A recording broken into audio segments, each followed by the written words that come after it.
The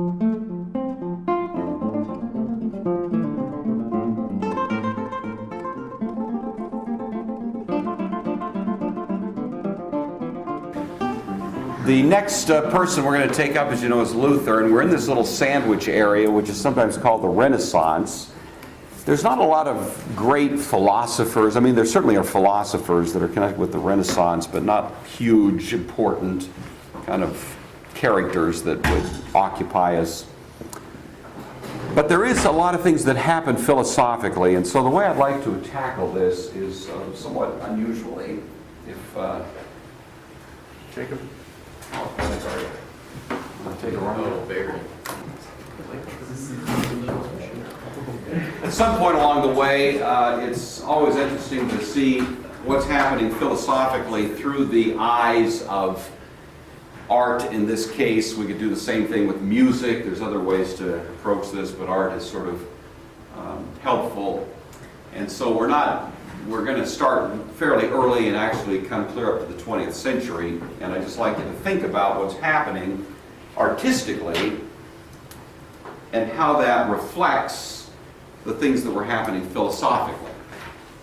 And so we're starting here with a little miniature that goes back to the 6th century. This would be the 500s. And it's a little piece of art called the Rabula Gospel. And it represents what's called Byzantine art. Byzantine is connected with what? What is the background of the word Byzantine? You know, where does that word come from? Blank stares around the room, even in the dark. I can see the blank stares. Avery, Byzantine. It sounds like Byzantine. Thank you, excellent. And so what does that suggest to us? Avery, go ahead. That suggests that this piece of art came from such a place in the 6th century. All right. Well, it didn't, but you're right. Byzantium is the name of a city, and my question is more to the point, what's the significance of the city of Byzantium? Go ahead, Megan. Byzantium was where the new Roman Empire was established. That's right, and actually the name of the city had changed from Byzantium to what? It was called what? Go ahead, Megan. Constantinople. But the term Byzantine continued. And it's not so much that it came geographically from Byzantium or Constantinople, but it came, in a sense, philosophically from there. It's Byzantine art, meaning it reflects the influence of a Byzantium outlook. Now, let me ask you this. What do you think of that art? Sydney, you look at that art, what kinds of things come to mind? Yes, an art critic here. What do you think of that piece of art?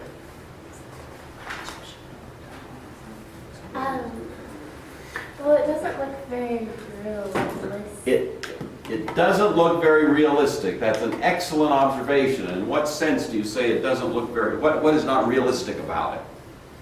The people especially. The people... Are kind of flat. They're flat. Kind of flat. Exactly. The people are flat.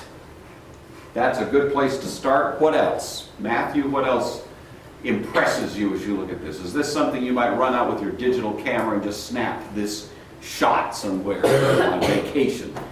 What's also unusual about this picture? Well, the colors aren't super realistic. Okay, the colors. To real life. Okay, they don't reflect real life. What else? Anything else?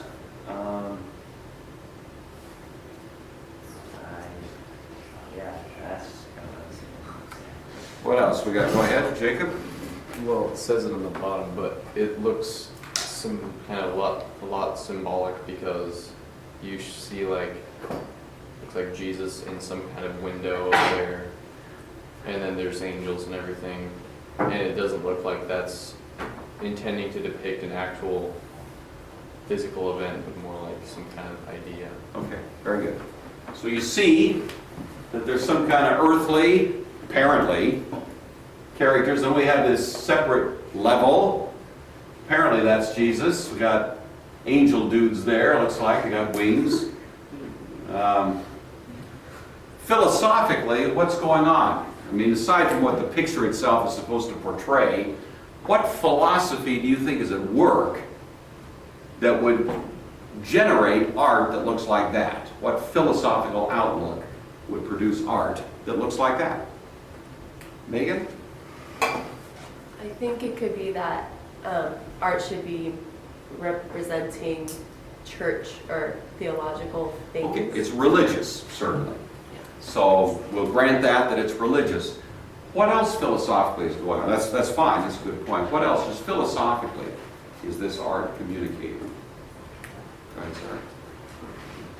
Is it sort of Platonistic in that there's the ideal and the earthly? There's heavenly and earthly separated? All right, y'all see that?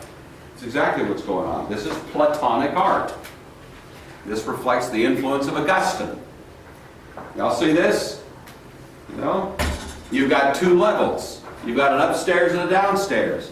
You've got things holy, transcendent, sort of otherworldly. Then you've got characters down here. None of these people, however, look real. There's nothing realistic about it. These are not supposed to be real people. The entire piece of art is supposed to say to us that the most important things are not real. The most important things are more heavenly rather than earthly, right? This is not something you take a picture of with your digital camera. Because what you take pictures of with your digital camera don't matter. You see, what matters is some different level of reality, and we can only symbolize them. And so the statement is that it's more abstract and symbolic rather than realistic. And that's really characteristic of, throughout the Middle Ages, you've got that kind of flavor going on. Compare the first one to this one. What do you think here? Stephen, if you compare this painting to the first one, what There are far fewer people in there's this fewer picture. people. And it looks like, I don't know who the person on the right is supposed to be, but I can't tell if that's an angel presenting, well, since they have the halo around them, it's also probably somebody who's holy, so I guess it's kind of like, it's a Mary. Okay? It's not, it's Mary. This is Mary. That's correct. This is an angel. So it's portraying not as much of the earthly versus the heavenly, more just focusing on the heavenly. Okay? That's right. Do the people here, do these people, the people in this picture, look a little more real than the people in the last one? Or not? This is strictly a matter of opinion. I'm just wondering what your thought is. Yes, as a matter of detail that they put into the people. Okay. Is, you know, Mary there someone like you'd like to take to the prom? Is that, no? Okay. Not that we have a prom, you understand, so we never get into that difficulty, but not exactly, you know, a good-looking gal, is she? Is, you know. What do you think? Do you think the painters here are just lousy artists? They don't know how to paint a good picture, you know. Avery disagrees with that proposition. What do you think's going on? I think they're intentionally not making her ultra pretty. Mm-hmm. I don't know why. Okay. Maybe to just gain a respect, not based on her beauty, but based on her position. Okay, sure. This is the Annunciation. This is when the angel is saying to Mary, you're going to have the baby Jesus. I'm sure that's exactly what it looked like, right? In Nazareth that day when Mary was out there hanging out the wash, you know, sitting in her nice throne, and the angel making this announcement. It's not real at all, is it? There's no intention here to say that this is somehow reflecting a real event in human history. It's all symbolic. Mary is symbolic, the angel is symbolic, the whole situation is symbolic. And it's saying again that these heavenly things are more important. It's Augustinian. This is Platonic philosophy. But this is a little bit later, And even now, a little bit later, you notice the beginnings of a little bit more humanity. The face of Mary looks a little bit more human than in the last picture. It's a little bit of a move toward this more greater interest in things human. This is the town hall meeting in, I don't know how you say that, Louvain, Belgium. This is called Gothic, not to be confused with people who put black paint on their faces and try to scare you at night. But what do you think here, Ben? Artistically, as you look at that town hall meeting, or town hall building, because it's not meetings, where is your eye drawn? Where does your eye naturally go artistically when you look at that piece of architecture? I'd say it goes towards the roof. It sure does, doesn't it? Y'all notice that? The first thing you do when you look at it, I mean, it was designed intentionally to draw you artistically upwards. And so this building is possessed of what amount to essentially arrows, spires, pointing your eye up. Your eye, first of all, goes here, or here, any of these, and then it just keeps going. That's the ideal. As if this building is pointing. When somebody points at something, what do you naturally do? You look, right? I've spoiled it now, but if I were just to run an experiment and I were just standing up in front and all of a sudden I just did like that, every eye in the room would just go there, wouldn't it? Because unless you were highly disciplined and whatever. We just do that. It's a natural, instinctive response, and this building is supposed to do that to you. You look at that building and your eye is supposed to just immediately go up. You see, artistically, that's where your eye... So what's the message? What's the philosophical message, Joe, of a building that is intended, that is designed to make your eyes look upward? Well, it's drawing you kind of to look up to heaven, I guess. Mm-hmm. And why should we do that? Philosophically, why should we do that? Well, I guess kind of like we were saying before, there's a perfect world of forms. Okay, that's it. Or at least that's where the things that are important are. This is not calling your eyes down to earth. It's calling your eyes up to heaven. That's where the things are that matter. And this is the texture of medieval art. That's why, from our point of view, medieval art looks weird.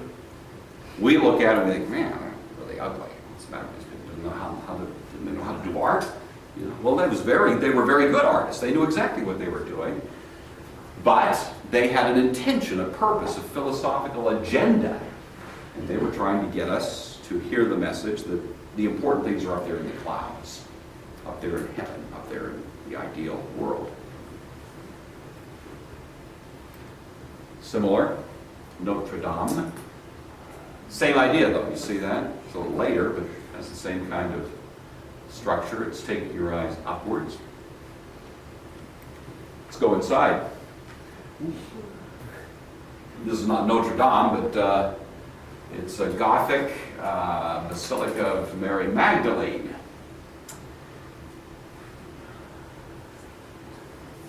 I wish I could give this to you, bigger. Imagine you're in there.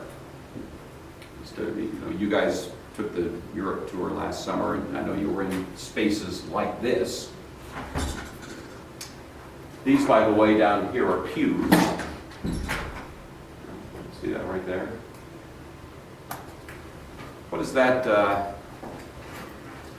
Laura, if you go into that space, philosophically, what is the message?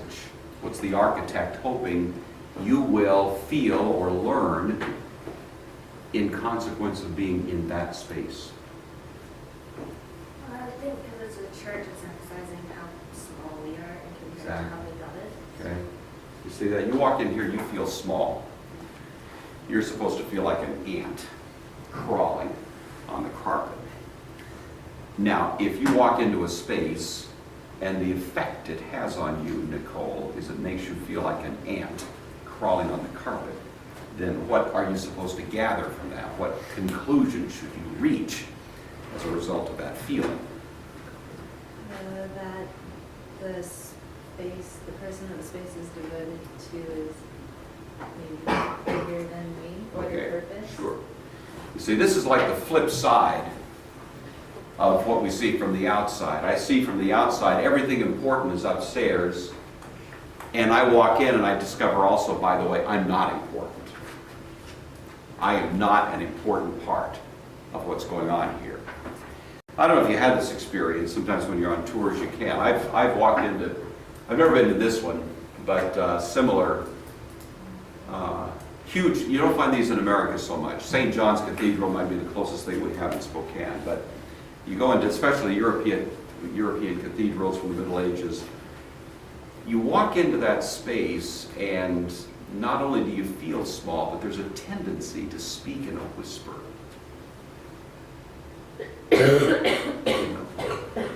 And you realize psychologically that's significant. When I walk into a bowling alley, I don't have a tendency to speak in a whisper. Now, of course, there's noise in the background, but it's like there are certain spaces where I feel perfectly comfortable speaking, at a normal volume. Not here.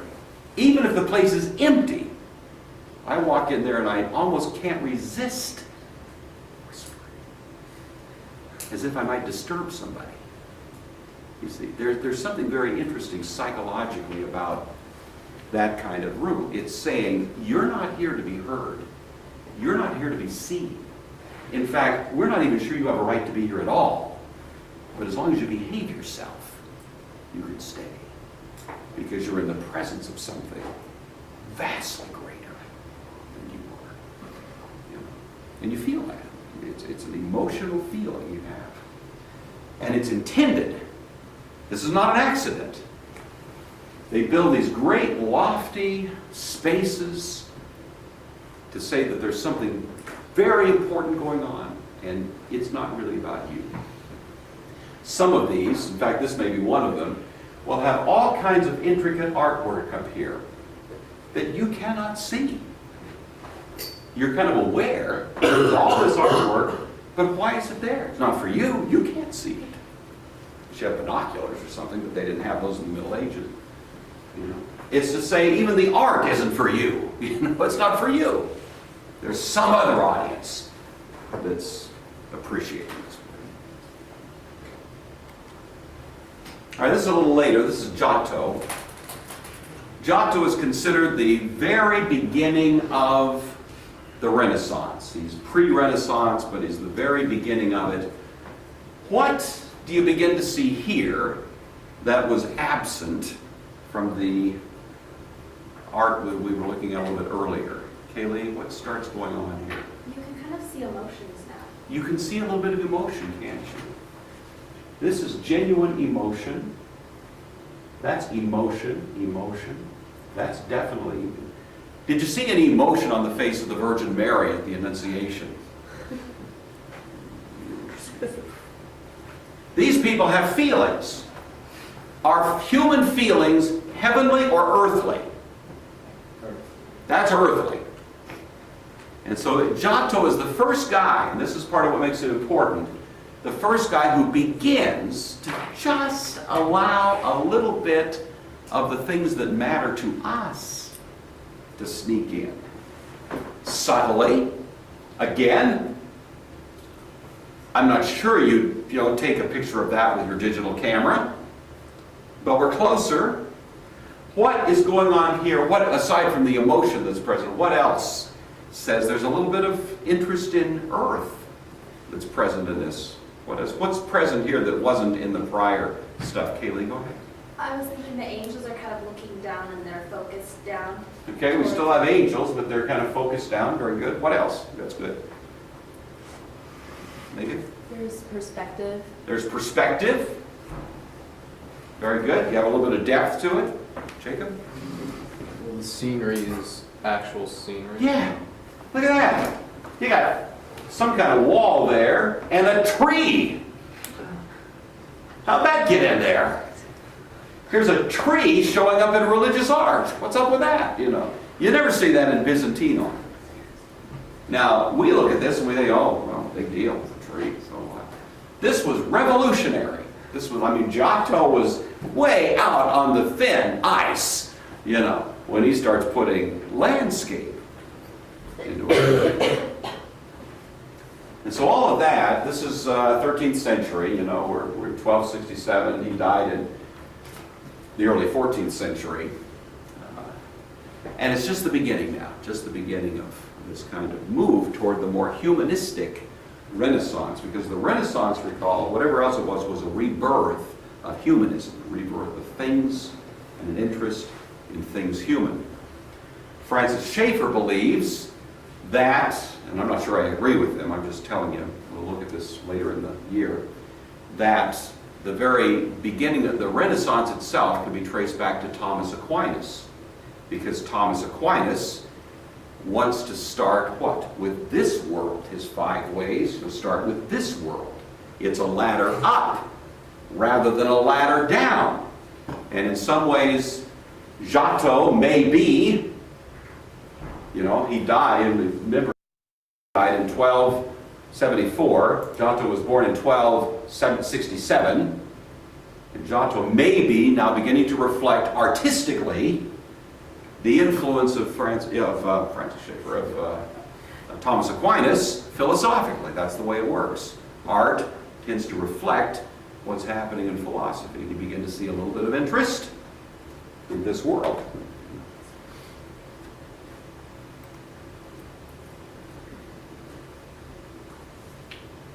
This is another painting. This is Giotto.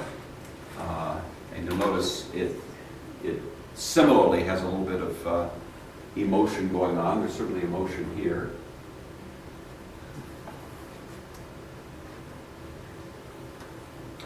This is said to anticipate the approach of Giotto, another proto-Renaissance Italian artist. This is one of I think this is my favorite Giotto. The Kiss of Judas. Are there any angels in this picture? Nope. It's all humans. I love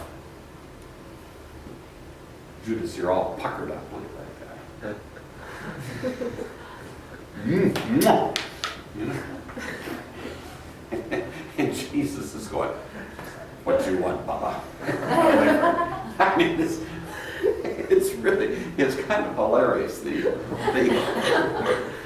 facial expressions here. You know? That's a pucker. I mean, we're talking Judas is, I mean, you know, you don't see that in earlier painting. This is Giotto again wanting to give us humanity. There's no angels here. This is almost something you could have taken a picture of with your digital camera. Not quite, but we're getting there. And there's a much more significant interest in the humanity of this event. This is in the Hagia Sophia. Constantinople was built, back in the 5th century, is one of the most famous cathedrals in the world.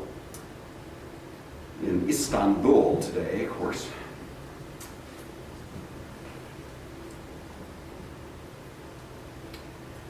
This mosaic, however, was made in the 12th century, so it's...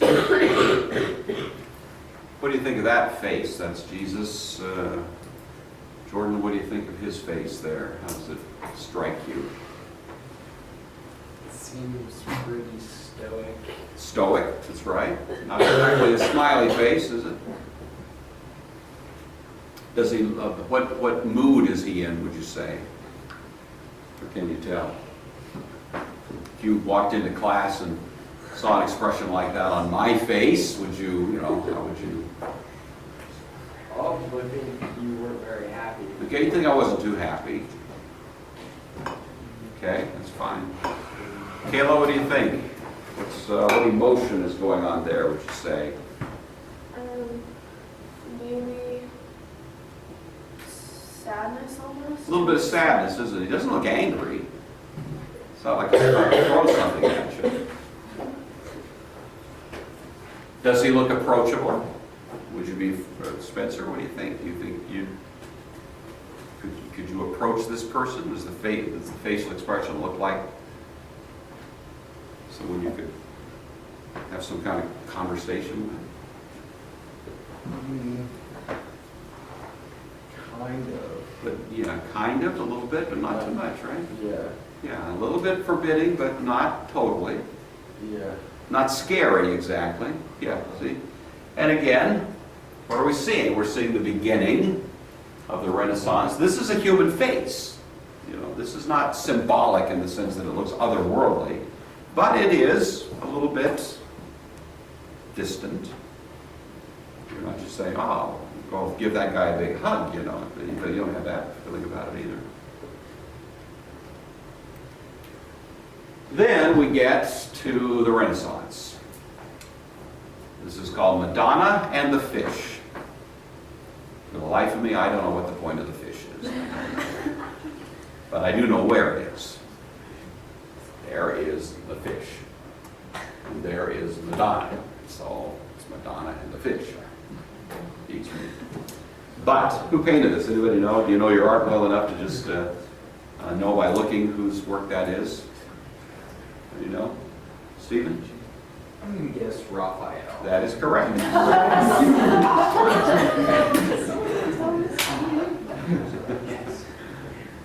And Stephen, tell me about that art. How does that art compare to the earlier art? What's quite different about this by Raphael, a true Renaissance artist? It's much more realistic because it has some depth perception. It looks more 3D as opposed to 2D. Look at this. You got shadows here.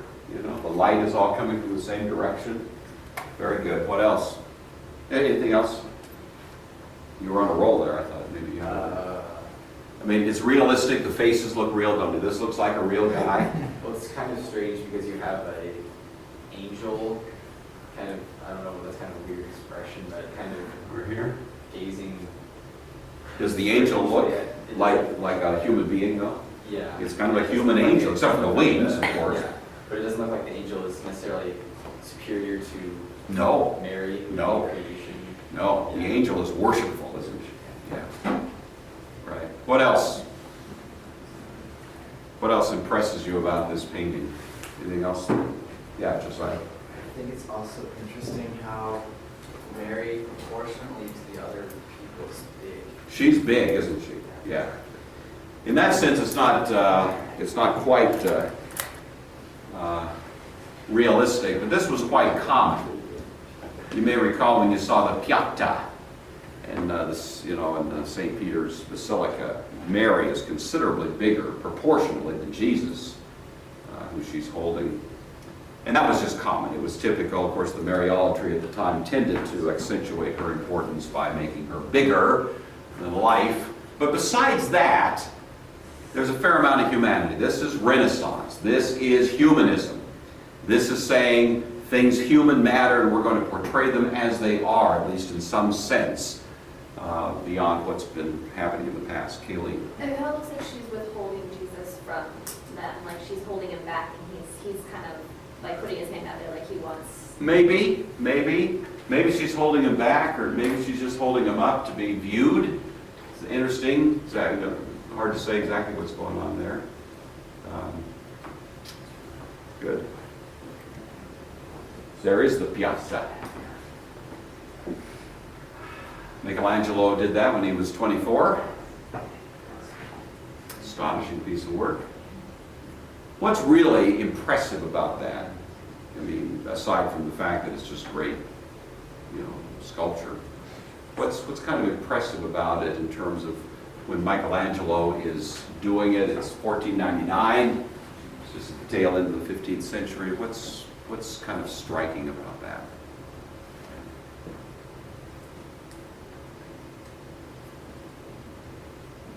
Okay. It's very small, like the entire work, it wasn't very big. Not as big as you thought, huh? Okay, yeah, okay. Yeah, you couldn't tell that from a picture like this. in terms of the actual figures, what's impressive about it? What's really almost unprecedented about it, Matthew? Well, what I noticed is that Jesus seems kind of weak and pathetic, and He's actually dead, you know, yeah. a lot so- smaller than All right. Mary. He's disproportionately smaller. But one of the things that was immediately noticed by people at the time was that this body of Jesus is very human. You know, I mean, Michelangelo, how had he educated himself as to the anatomy of and the character of, etc., the human body? How had he done that? You know the story of Michelangelo? He did multiple. Go ahead. You know. He did. He studied corpses. It was considered sacrilegious to do it, but he worked out a deal with the undertaker to sneak in at night, and he would dissect these corpses as like CSI. He's just going through and slicing and dicing and looking at the muscles, looking at the veins, looking at the nerves, looking at all this stuff. And this sculpture of Jesus very much reflects his own labors in examining human bodies, and it's a very realistic, treatment of human body. Mary, even though she's bigger, she's also very human. That's a very lovely Mary, right? She's a lovely young lady. That's a pretty young lady. Ben might want to take her to the prom. Except it's the Virgin Mary. I mean, it'd be hard to take her to the prom anyway, but aside from that. All right. Remember this one?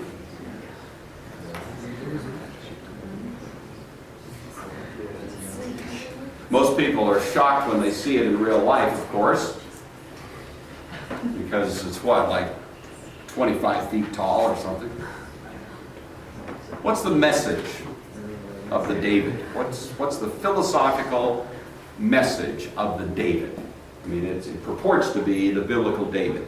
Is this, in fact, philosophically, the biblical David? Answer, not even close. It is, in fact, Nicole, what? Who is this alleged David? Who is it really? I don't mean like a person in history, but who does it represent? Who does it stand for? The face of Apollo? It could be the face of Apollo, and if that is true, then what does it represent philosophically? What's going on here? Go ahead. He's portrayed as a god. Would sort of, yeah, a god in a certain sense. This guy, who was of course sculpted by Michelangelo during the Florentine Republic, when they'd thrown out the Medici and they were in control. You remember all that from last year. This is the very symbol of humanism. This is the man who can go conquer the world. It's supposed to be the biblical David. He's got the sling, and he's going to go out and do battle with the giant and all of that. But no, this is humanity who can go out and conquer the world. These hands are about twice as big as hands are supposed to be on a normal human. Why is that? Because it stands for the power of man. This is raw, pure, unmitigated humanism. The humanity of man is great, and there's really no place in this particular piece of art for God or trusting in God. This is David looking off with great confidence into a future that he can control. He can dominate his destiny. This is the humanist hero, you see. I'm not saying it's bad, I'm just saying artistically, that doesn't look anything much like the characters that we bump into in the Middle Ages, does it?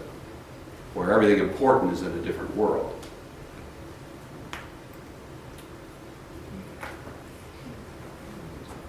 You guys all remember that place, don't you?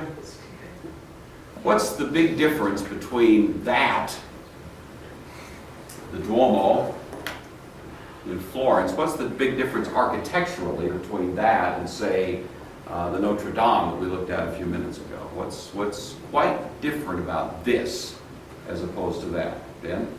Well, it doesn't have all the spires pointing down. What does it have? Big dome. It has a dome. You know the difference between a spire and a dome? Spire, oops,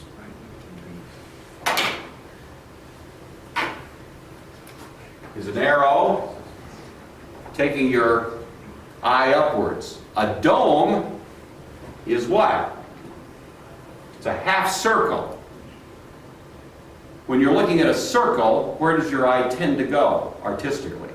A circle tends to lead your eye where? To the middle. If you look at a circle, your eye tends to go to the middle. A half circle tends to take your eye to the middle of the circle that's half there. In other words, a dome is intended to bring your eye to this world. The Duomo was a humanist piece of architecture. It's saying what's important is here. Your eye does not tend to go up here. Your eye tends to go down into kind of the center of that, broadly speaking, into this world, you see.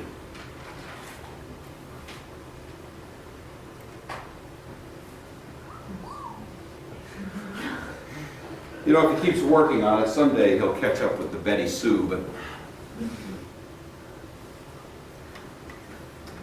you know, his first effort to try to emulate the artwork of Gore. What's noticeable about the Mona Lisa here? What do you notice about her, Avery? You like to take her to the prom? I already did. Okay. Avery's way up front. She is looking at whoever is looking at her. She is, isn't she? Yeah. She's just got the tiniest little bit of a what on her face. This is like a little smile. Yeah. A little tiny smile there, you know? That's pretty much unprecedented. You never see the Virgin Mary smiling back in those Byzantine pieces of art. I like this one even better, though.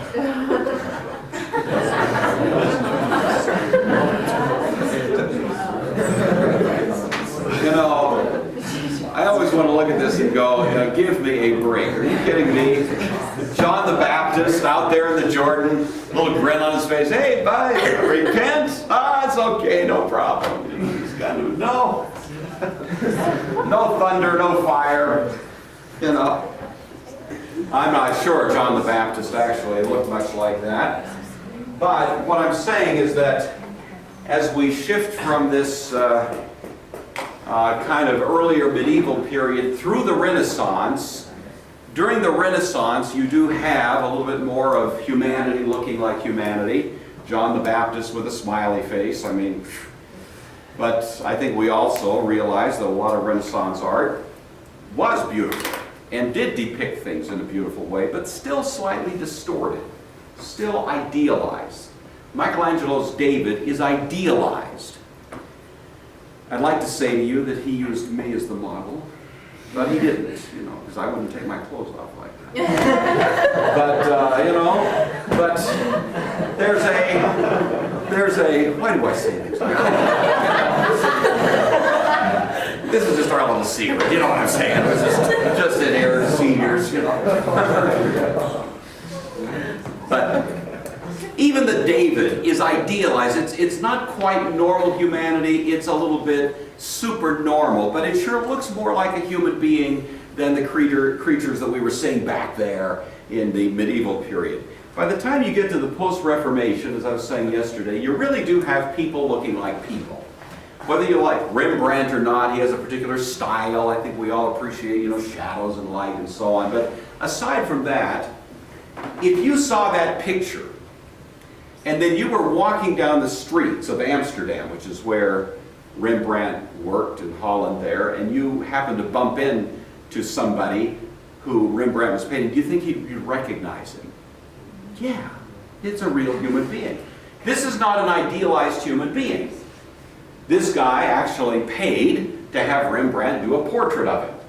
And Rembrandt did it in his typical style, but nevertheless, that guy could look at that picture and say, hey, that's me, you know, c'est moi, or however they say that in Dutch. And that's, what I'm saying is that you do go through a kind of a period in Western history where there is a little bit, at least to some degree, of balance between the Platonic and the Aristotelian, and in that magic moment of balance, including the Renaissance and the Reformation and the post-Reformation, extends for maybe 300 years, you do have art sort of looking at this world as it is to some degree. It doesn't take long, however, before we start getting, now this is later, this is of course Monet, but this kind of painting comes in. You have what's called the Romantic era. I'm skipping over a bunch of stuff, but you get to what's called Impressionism. Okay, Impressionism. Anybody ever studied art enough to know what's characteristic or distinctive about Impressionism? What is sort of the basic stuff of impressionistic art, Stephen? One thing that we learned about it was that at a distance, an impressionist painting might not, no, at a distance it will look like the picture that the artist is trying to portray, but up close it's difficult to distinguish what exactly the picture is of, because they use dots. Exactly. Exactly. That's the most important single thing about it. This is philosophy. See, Impressionism started philosophically before it became artistic. Now, I'm getting ahead of us. We haven't even dealt with the Reformation yet, but I'm going to refer back to this. So please have this thought sort of implant itself in your brain, because I promise you I'm going to refer you back to paintings like this and to impressionistic art and say, do you remember we were talking about that, and this is the point I was making. So I'm kind of making the point in advance, but we'll come back to it. But you have philosophers, especially people like David Hume and Kant, and this is crucial, try to understand this. Kant shifts the whole focus of philosophy so that although it had once been a focus on how we understand the external world, and we are just the observers of it, right? And the debate was over what's the nature of the external world and so on. Kant gives what he calls a Copernican revolution in philosophy. He takes the world away from the center and puts the human mind in the center. So philosophy begins to be more about the human mind and its operations than about the world which the human mind had been perceiving. The focus now is more subjective. As we move, you see, this is radical objectivity, realism, idealism. There are ideals out there, and I didn't create them. They are there in spite of me. By the time we get down to, Kant, reality becomes what's in your mind rather than what's out there in some sort of external universe of some sort.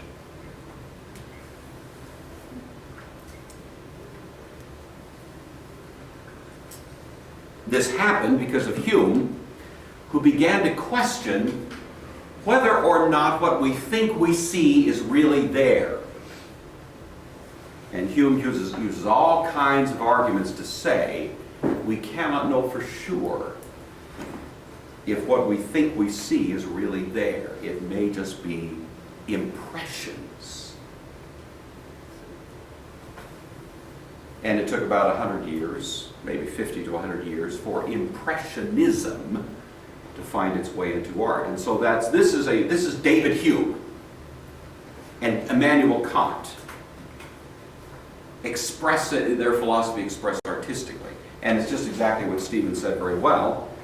Impressionistic art is, first of all, the appearance of a reality. I look at that and I say, oh, that's lovely.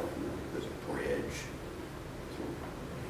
water lilies, there's water, there's trees, Now, it's harder when it's a projected image like this, but I think you all understand Impressionistic art well enough to know that the fundamental feature of Impressionistic art is this: the closer you get, the less you see.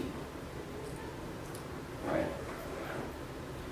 Usually we think with art, the closer you get, the more you see. If you look at the Mona Lisa, well, you want to get a little closer to see a little better. Impressionism, you have to step away to see a little better. You get up close to that, you don't see a bridge anymore. You just see little splotches of paint. And the image disappears. You see. And that's what Kant was saying, actually, is the nature of our perception. We think we see the world around us. We think we experience stuff. But the harder you look, the less you see, until finally you wind up in a kind of skepticism where you're not really sure you're seeing anything. Not really sure anything's there.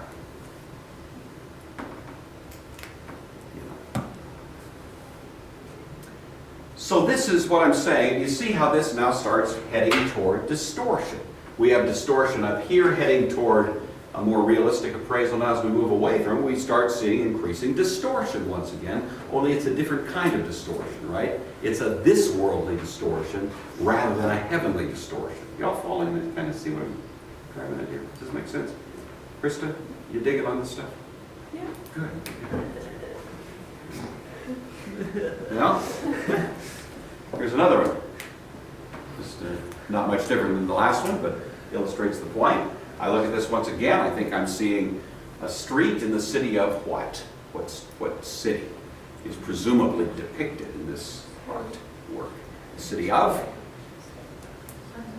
What? Paris. That's right.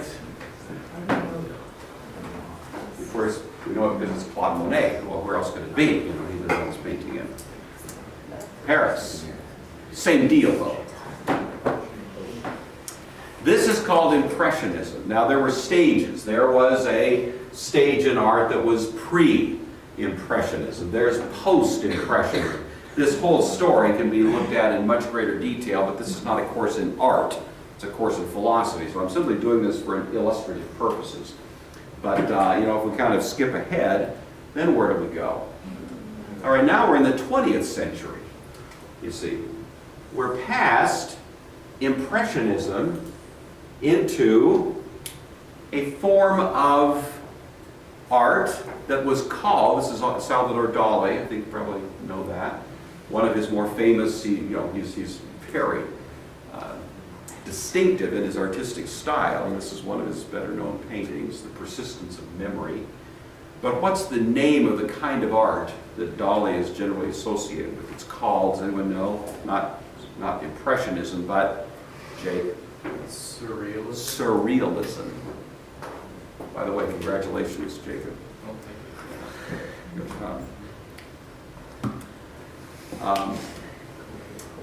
Have you been exposed to that, Jacob? How did you know that? Where have you come across that in your background in academic stuff?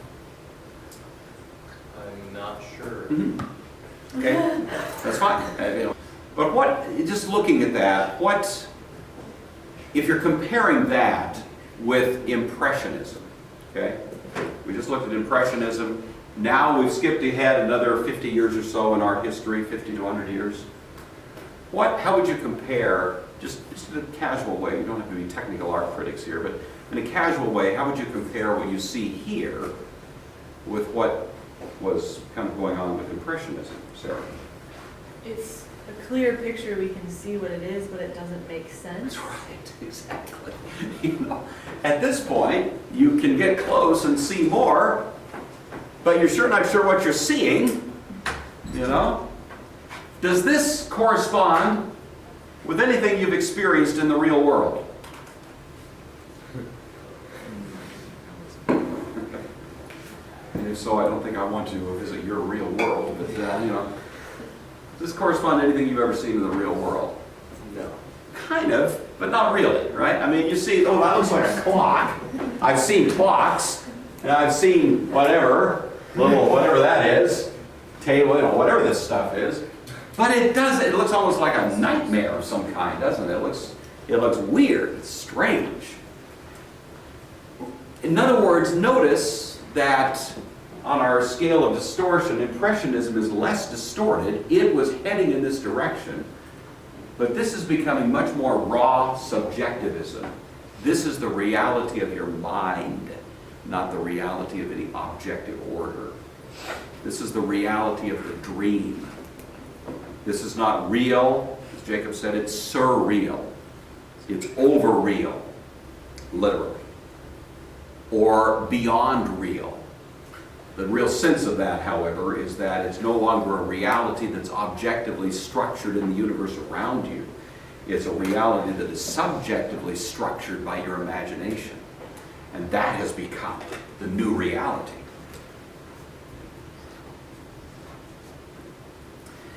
But I look at this and I can still see things. I can still see stuff that I recognize. It's a weird clock, but it is a clock.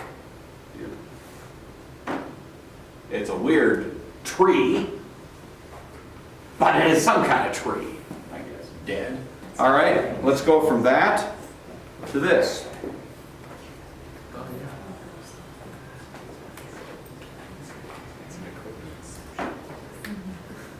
This is the dominant style of art in the 20th century, isn't it? And you go downtown to, let's say, River Park, and somebody commissions some sculpting to be done. Do you see things down at River Park like the David? Is that the kind of, no, what do you see? You look at the kind of the sculpting that's done there. What is it? What do you see there? Laura, you been down there lately? It's like a bunch of random pieces of metal put together. Random pieces of metal put together. What's up with that? I'm not saying this to be critical. In fact, how many remember David Wang, Dr. Wang, who spoke here? He and I have talked more than once about this. Is there, in fact, he's writing a book on this very subject right now. And I think he was inspired to it last year when he was here talking with you. You inspired him, and he's working on a book. I've read the first chapter of it. And the whole hypothesis he's dealing with is there such a thing really as Christian art or Christian architecture? And is it possible for Christian architecture to be abstract? Can you have pieces of metal randomly stuck together and have that be legitimately what we call Christian art? I don't know the answer. He's working on that. That's where he's kind of working through. But anyway, Christian or not, that's not really my point right now. I just want you to look at that and say, compare that with Impressionism. What is that? Kaylee, what are you looking at there? This is by Picasso, arguably the greatest painter of the 20th century. Some would say the greatest painter of Western history. Some would say that. I mean, people who ought to know about these things. What is that saying to you, Kaylee? It looks like a bunch of thoughts, a bunch of ideas, a bunch of dreams, like all mashed together, and there's nothing concrete or solidified. Okay, yeah. Doesn't this look like, the title of it, by the way, The Accordionist? You're looking at a picture of a guy playing an accordion. Did you know that? I don't know about you, Matthew, I don't think I would have figured that out unless he had told me. Because what is it really? Is it an accordionist out there in the real world? It's something in here, isn't it? This is moving from a radically objective reality to a radically subjective reality. It's gone past simply Aristotle's emphasis on this world to an emphasis finally on the perceiver of this world. But where does it leave us? It leaves us in something even more distorted than we had back in the medieval period. Right? This is my favorite one is the one next. The guys always wake up for this one. Because this one is entitled Nude Descending a Staircase. Okay, now if you don't think you're ready for this, I mean if your maturity level is not prepared to handle you know, this kind of stuff. I can appreciate, cover your eyes if you want, but, you know, get ready.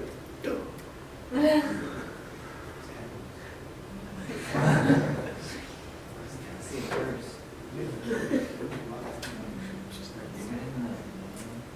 So there you are.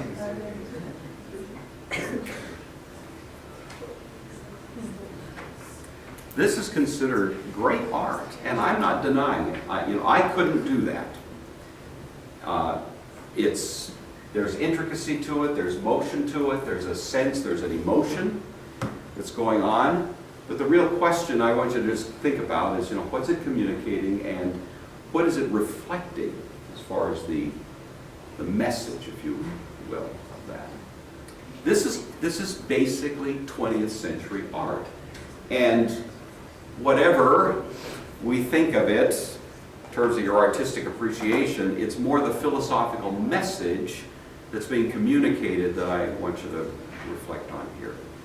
Because in some ways, this history of art is echoing what we're looking at philosophically. Now, we could do the very same presentation. I could do that instead of art, we could use music. Any of you kind of up to speed on general 20th century music? What's typical of sort of what would be called 20th century good music? What's characteristic of it? Go ahead, Ben. Well, there's a lot of distortion. There's distortion, there's dissonance, there's sometimes just silence. John Cage does this piece where he just sits down at the piano and sits and stares at the keyboard for 4 minutes and 13 seconds, and then doesn't play a note. You see? How does that compare with Bach, who's a post-Reformation guy? You listen to Bach's music, it's got rhyme, it's got reason, it's got a kind of meter to it, it's got harmony, the dissonance resolves, it says there's meaning in life. You listen to 20th century music, and it sounds a little bit like, just taking, tinfoil and kind of rattling it for a while and then stopping. There's no beginning, there's no end, there's just noise. It is the musical expression of the same message. You see that? So be aware of the culture you're in and what's the message of your culture. Because this means something. This means that we've sort of lost our way, in my opinion, philosophically, and the artists of our culture are telling us that.